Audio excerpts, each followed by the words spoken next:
Hello everyone, hope you're doing well. So in this video, I'm going to talk about my recent post on Instagram. So I asked my followers to pick an object or two from my storage unit for me to record their sounds, sample them, and make music with these sounds. So here's the result.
Quickly break down the track and show you the process that I did on Logic as well as my simple live performance setup.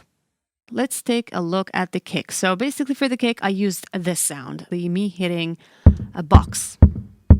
And then for the snare, I added some EQ and compression and it sounds like this.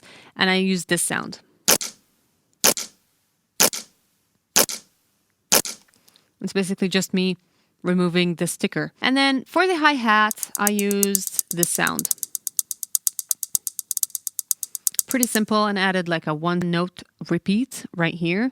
I really like the sound of the cassette. So together they sound like this.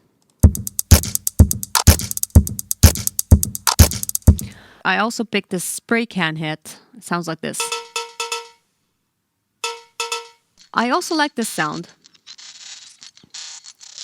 And for this one, I added this filter called Effectrix, and I really like how it sounds. This is actually a preset called Drummer's Lab 5. It sounds like this. Added some phase, added some stretch and some tonal delay, and it's really nice. The cassette string. So this is basically the sound.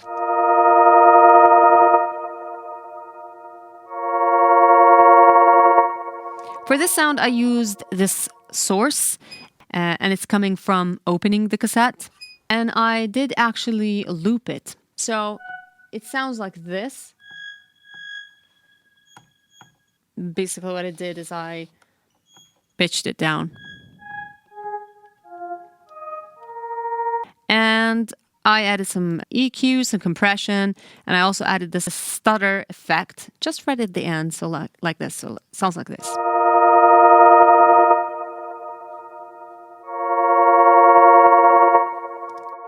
And this is actually a chord.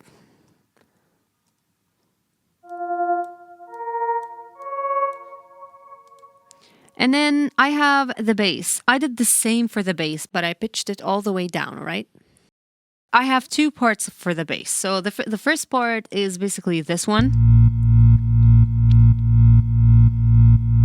And for the second part, I have this one.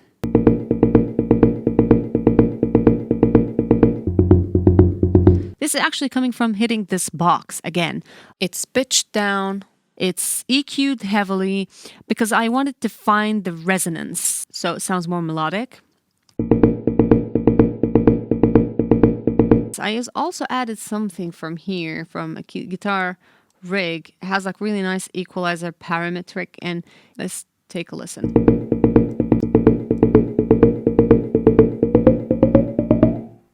You see, it kind of like adds clear resonance to it. So for the bass, the other part of the bass, basically I separated the high from the low and I pitched each separately because I noticed like in the highs, the pitch it was a bit odd.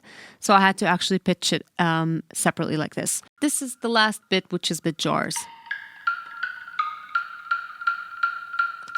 and I added some reverb, and that's pretty much it. I just used this segment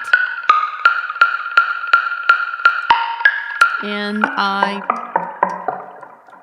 sampled it. The last part is basically, this is a transitional percussion-y part. Sounds like this. It's taken from this element right here. So now for the audio, I just added a layer for my audio that sounds like oh. And then we have this last layer. This is Doubler from Voclia, and I'm going to show you how you trigger.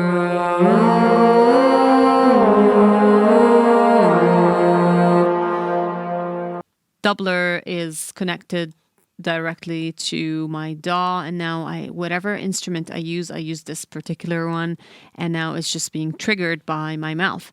It's a really fantastic plugin, and I really like it. It's just so much fun to use, and yeah. These are all the layers playing at once.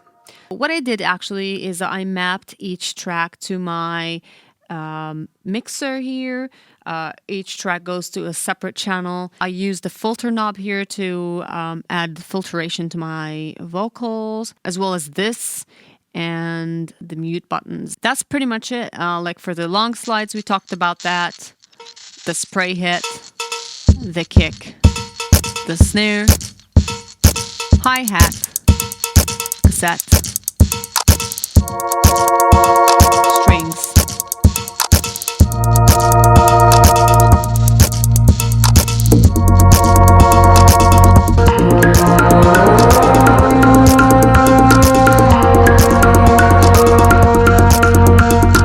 Hope you guys enjoyed this video and learned one thing or two. So I added the links to all the plugins that I use and I showcased in this video down below in the description. Let me know if you have any questions down in the comment section below. Hope to see you soon. Peace.